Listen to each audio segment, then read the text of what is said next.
Welcome to the Dental Module Overview. Step 1. Select Doctor, then enter your ID and password to log in. Once you log in, you will find 3 other modules. Step 2.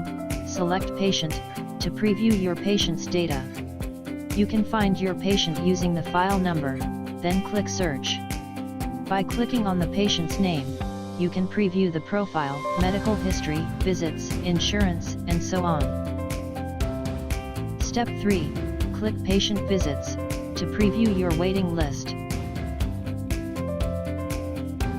Click on the patient's name, to open the dental chart. You have to select a chart and treatment, in order to be able to generate a plan. The 3D dental chart shows all restorative treatment that has been performed or planned for the patient. The plan's charges are based on your price setup. To change the status from pending to complete, click on the small icon that says Status. Then click Complete, to create payment. And then select Close Visit, to pass the plan to the billing in the front desk.